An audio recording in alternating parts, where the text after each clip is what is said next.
نحمده ونصلي على رسوله الكريم أما بعد فأعوذ بالله من الشيطان الرجيم بسم الله الرحمن الرحيم.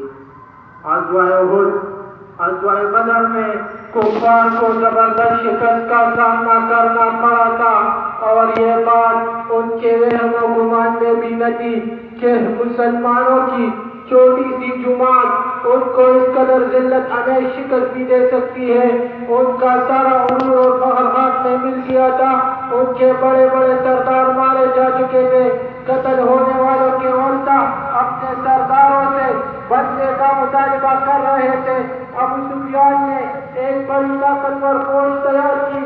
شام کی تجارت کا سارا منافع ان جنگی تیاریوں پر لگا دیا اور 3000 کافروں کا لشکر لے کر مدینے کی طرف روانہ ہوا. یہ لشکر ہر طرح کے جنگی ساز و سامان سے لیس تھا. مدینہ منورہ سے 3 میل شمال کی جانب سرخ رنگ ایک پہاڑ ہے جسے جبل احد کہتے ہیں. ہجرت کے 3 سال اس پہاڑ کے دامن میں یہ موضوع پیش آیا. جب مسلمانوں کو کفار کی اس حرکت کا پتہ چلا تو حضور نبی کریم صلی اللہ علیہ وآلہ وسلم 1000 مسلمانوں کو ساتھ لے کر احد کی جانب روانہ ہوئے. راستے میں منافقین کا سردار عبداللہ بن ابی 300 ساتھیوں کو لے کر کسی بہانے سے الگ ہو گیا. اب مسلمانوں کی تعداد صرف 700 رہ گئی.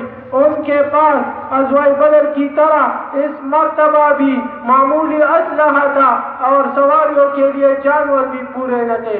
اس کے مقابلے میں کفار مکہ کی فوج میں سے 700 افراد زدہ پہنے ہوئے تھے. 200 کے قریب گھوڑے اور 300 اونٹ اس کے علاوہ تھے. جب احد کی ایک طرف ایک پہاڑی درہ تھا جہاں سے دشمن چھپ کر حملہ کر سکتا تھا. رسول کریم صلی اللہ علیہ وسلم نے 50 تیر اندازوں کو حضرت عبداللہ بن جبیر رضی اللہ تعالیٰ عنہ کی سرکردگی میں وہاں پر متعین کر کے فرمایا خواہ فتح ہو یا شکست جب تک میں نہ کہوں تم یہ جگہ نہ چھوڑنا.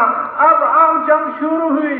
حضرت حمزہ رضی اللہ تعالیٰ عنہ اور حضرت علی رضی اللہ تعالیٰ عنہ نے بے مثل شجاعت کا مظاہرہ کیا.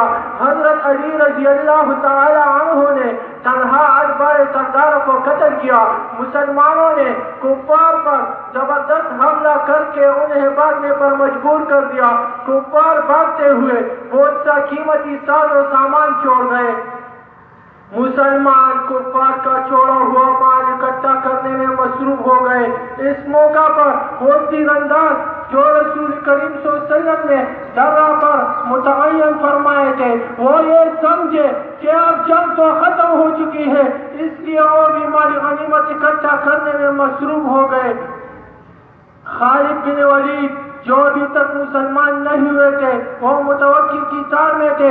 انہوں نے اپنے ساتھیوں کے ہمراہ اتنی شدت سے تیر اندازی کی کہ مسلمان اس کی تار نہ لا کر منتشر ہو گئے. بھاگتے ہوئے کفار مکہ بھی واپس آ گئے. اسی دوران وحشی نامی غلامی نے موقع پر کر حضرت حمزہ رضی اللہ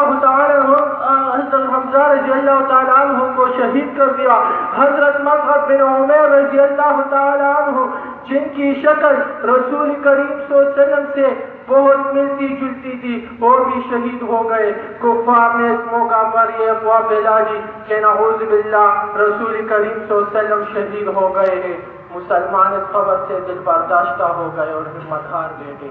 اس موقع پر چند جانثار جن میں حضرت ابو دجانہ رضی اللہ تعالی عنہ سرپرست تھے انہیں رسول کریم صلی اللہ علیہ وسلم نے اپنی ذاتی تلوار عنایت فرمائی اور انہوں نے اس تلوار کا حق ادا کر دیا. انہوں نے اس سے بے شمار کفار کو قتل کیا. خود ان حضرت صلی اللہ علیہ وسلم کے 2 دان مبارک بھی شہید ہو گئے. کفار کی تیر اندازی سے 70 کے قریب مسلمان شہید ہوئے. جب مسلمانوں کو پتہ چلا کہ نبی کریم صلی اللہ علیہ وسلم حیات ہے تو انہوں نے اس جوش سے دوبارہ کفار پر حملہ کیا کہ کفار اس حملے کی تاب نہ لا کر راہ فرار اختیار کرنے پر مجبور ہو گئے. مگر مسلمانوں کا خاصا نقصان ہو چکا تھا.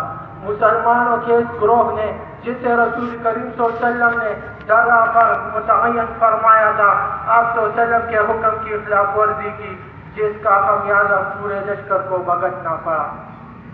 اس سے یہ حکمت عملی واضح ہوتی ہے کہ جنگ ہو یا امن، امیر کی اطاعت انتہائی ضروری ہوتی ہے، ورنہ اس کے نتائج برے نکل سکتے ہیں۔ والسلام۔